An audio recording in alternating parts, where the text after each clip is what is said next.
Este video es un video para presentar las separaciones cromatográficas como introducción a un curso de análisis instrumental cromatográfico. Entonces, básicamente lo que queremos ver durante esta presentación es qué son las separaciones cromatográficas y por qué se dan.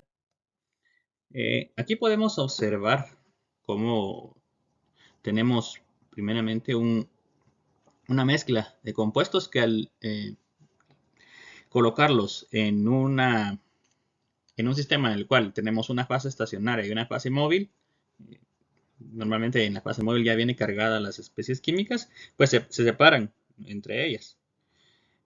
O visto de una manera como más diagramática, pues aquí mezclamos los compuestos A y B, que serían estos dos, y conforme van bajando en la columna, que tenemos en la columna un sólido, y lo vamos haciendo pasar mediante ir agregando un líquido, vamos viendo que se están separando.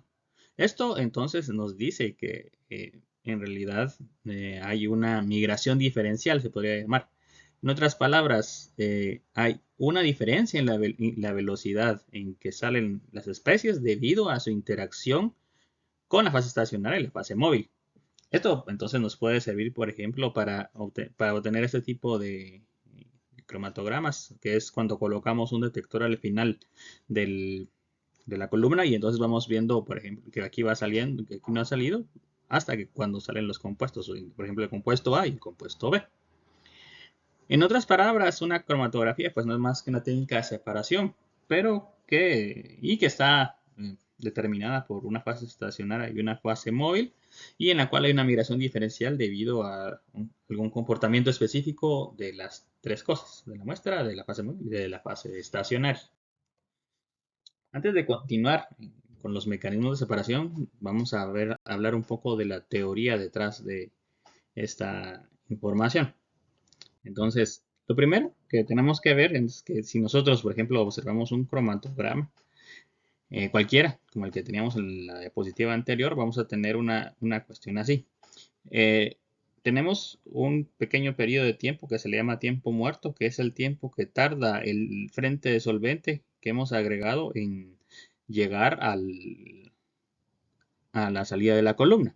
Entonces, este solvente no tiene ninguna interacción, no debe tener ninguna interacción si la cromatografía es ideal con la fase estacionaria y por lo tanto solamente es el tiempo en que transcurre a un flujo determinado y en el tiempo es el tiempo en que se recorre la distancia de la columna.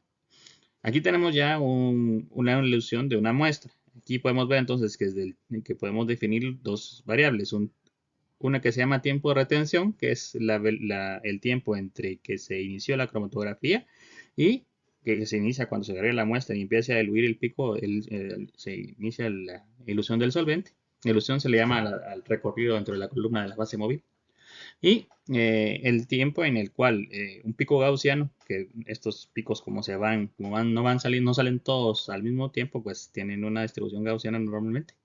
El centro del pico gaussiano eh, eluye, entonces a esto se le llama tiempo de retención y la diferencia entre el tiempo de retención y el tiempo muerto es el tiempo en que la muestra es retenida dentro de la columna. Hay algunas cosas que suceden cuando nosotros tenemos muestras que se parecen mucho o que son muy complejas. Esto es lo que vemos aquí. Podemos tener casos en los cuales, por ejemplo, la ilusión sea muy fácil y tengamos dos muestras totalmente separadas. Pero pueden darse el caso que estas muestras se parecen químicamente mucho y entonces interactúan de forma similar a la fase estacionaria, con la fase estacionaria y con la fase móvil. Entonces se pueden traslapar e inclusive casi salir juntas. Aquí podemos ver eh, qué influencia tiene esto en una cromatografía. Aquí vemos en el lado izquierdo cómo pasan por dos columnas. Estas secciones de aquí no interactúan, no son fases estacionarias, sino es una representación de dos columnas separadas para que podamos ver esto de manera un poquito mejor. Y vemos cómo la distribución gaussiana se modifica y al final el pico eluido real se ensancha, en este caso se ensanchó hacia el lado izquierdo. Puede haber ensanchamiento de la cola, que sería como el que estamos viendo aquí, que nos damos cuenta que lo que sucede es que las moléculas que se quedan de último se quedan retenidas de más. Del frente, que sería que eluyen, que la mayoría interactúa, pero las del inicio no interactúan poco, o que se ensanche a ambos lados. Esto nos lleva a que nosotros, dependiendo de cómo sea de esta separación, podemos tener diferentes comportamientos. Matemáticamente esto se describe en cromatografía con un término que se le llama altura de plato. La altura de plato es, como se define aquí, es la razón, o sea, la división entre básicamente la desviación estándar, la varianza del pico, es decir, qué tan ancho es el pico con respecto a la longitud que te recorrió. Entre más alto sea el pico, más ensanchamiento va a haber. ¿Eso qué significa? Que nosotros este número que analizamos aquí necesitamos que sea pequeño. Una altura de pico pequeño indica entonces que el ensanchamiento es bajo. Esto teniendo en cuenta el parámetro de la longitud recorrida. Entonces, esto lo que en realidad lo que hace la longitud recorrida es restablecer sobre la trayectoria, porque no es lo mismo el ensanchamiento que hace si sale rápidamente que si sale lentamente, como veremos posteriormente que se ha visto experimentalmente. ¿Qué sucede entonces? Que nosotros debemos, cuando tenemos una altura de pico baja, en la misma distancia hay más picos, más platos. A este plato teórico se le llama a este término, ¿verdad? Aquí podemos ver exactamente primero cómo se calcula el plato teórico. Si lo vemos, lo que hacemos es dividir el tiempo de retención dentro del ancho y lo normalizamos básicamente. Lo que estamos haciendo entonces en realidad es convertir lo que vimos en la condición anterior a un número que nos diga qué tan bien se separa un analito en virtud de su ensanchamiento. En otras palabras, qué tanto se nos puede solapar. Lo que queremos es que se solape poco, entonces necesitamos un número de platos teóricos alto que entonces está relacionado con una altura de pico pequeña. Básicamente o conceptualmente lo que vemos, un plato teórico, lo que en realidad es simplemente una vez que un analito llega, se adhiere y se separa. Entonces tenemos absorción, desorción y absorción. Una vez que sucedió esto, a esto si solo tuviéramos una molécula se llamaría pico teórico, un plato teórico. Lo que sucede es que como tenemos muchas moléculas, en promedio todas van a tener una distancia en la que ocurre un mecanismo de estos. Entonces, esto es lo que estamos viendo aquí. Y entonces la cantidad de platos teóricos, entre más sea misma, en una misma distancia, más separaciones va a haber y por lo tanto vamos a tener mayor, mayor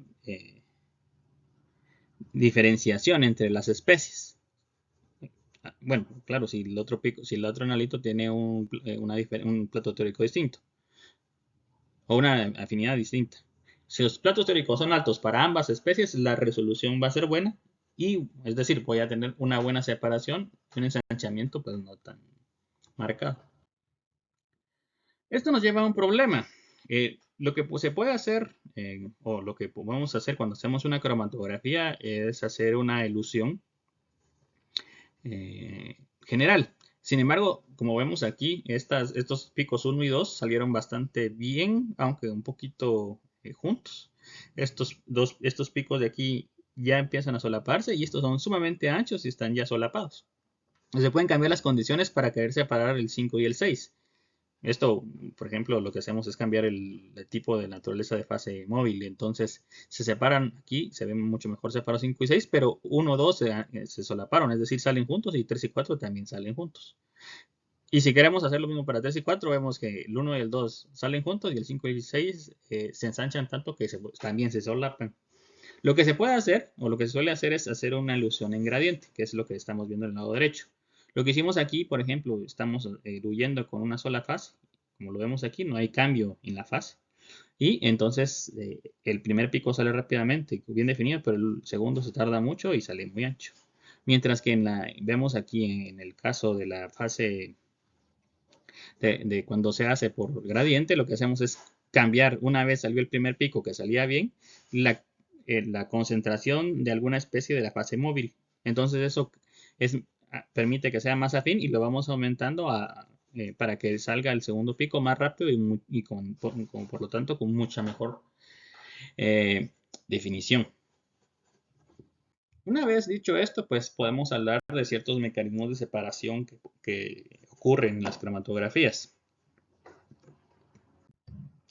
El mecanismo básico es un mecanismo de absorción. Lo que tenemos es, bueno, como vemos aquí, una columna de cromatográfica donde se adhieren los diferentes compuestos de forma diferencial. En realidad, la interacción entre este compuesto, por ejemplo, y este otro es solo por interacciones intermoleculares, como pueden ser puentes de hidrógeno o Van der Waals, o dependiendo de la naturaleza de la fase estacionaria. Vemos, por ejemplo, aquí que la fase estacionaria, en una fase que se le suele llamar normal, porque fue la primera que se hizo, la interacción es con estas OH de una sílica, de un polímero de sílica, de alta homogeneidad, digámoslo así. Entonces la interacción va a ser con estos OH y por lo tanto la interacción con estos OH significa que se van a adherir mayormente las moléculas que son más polares y luego y las que son menos polares van a interactuar menos y por lo tanto se van a adherir menos y van a salir más rápidamente.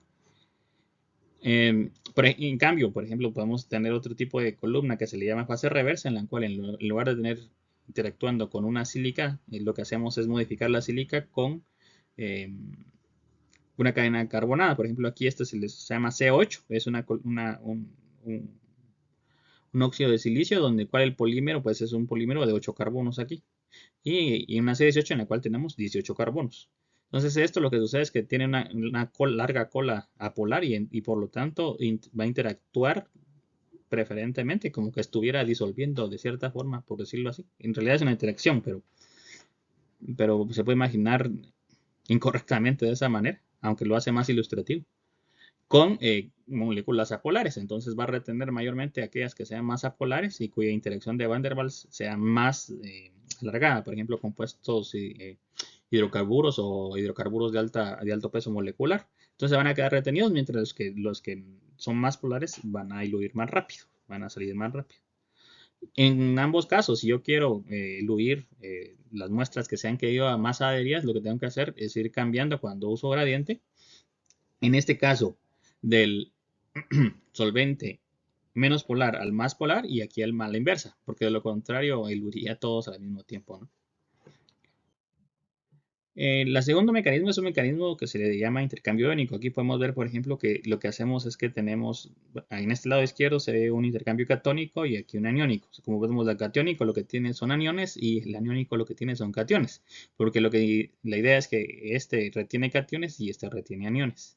Si nosotros tenemos moléculas cargadas negativamente, estas van a ser electrostáticamente van a sufrir repulsión, entonces no se van a ser retenidas, mientras que las cargas positivas van a ser retenidas y se van a quedar en la fase estacionaria. Igual sucede con el intercambio aniónico, solo que a la inversa.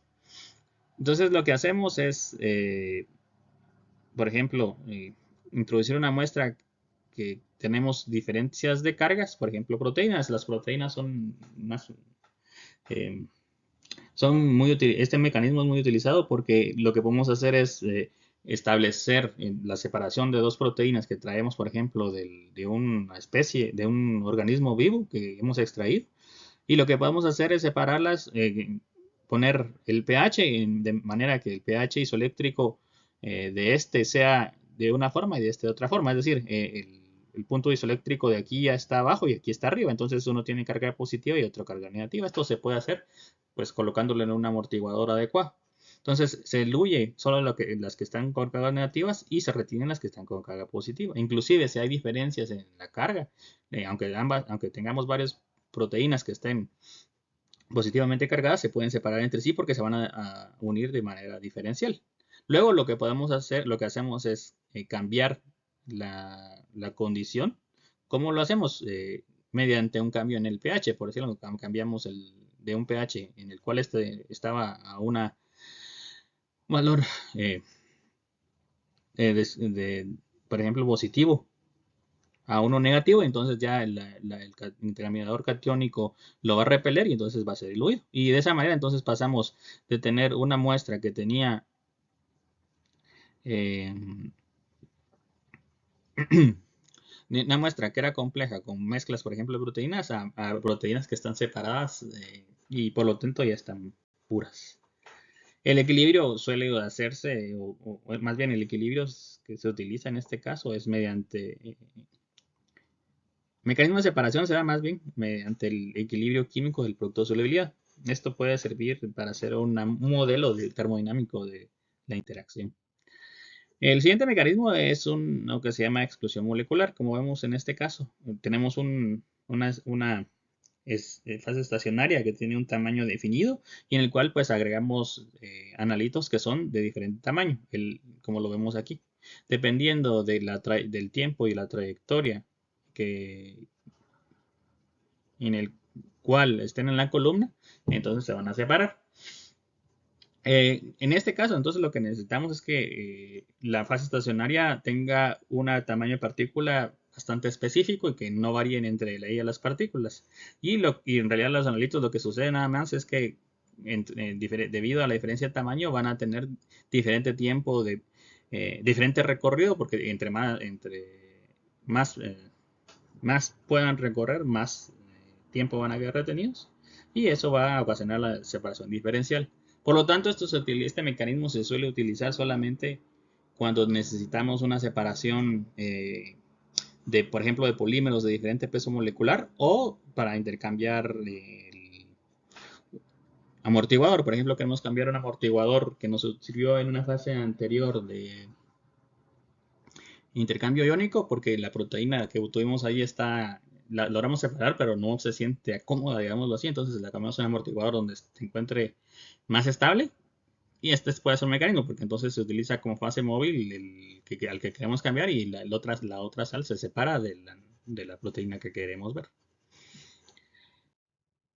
Finalmente tenemos un mecanismo que es llamado de afinidad. Como podemos ver aquí, lo que sucede es que en la fase estacionaria tenemos unido químicamente una especie que reconoce directamente al analito que queremos separar.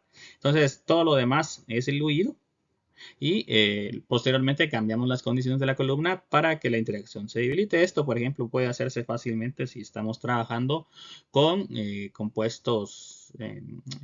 Por ejemplo, si la columna está unido aquí a un anticuerpo y el antígeno es el que queremos separar.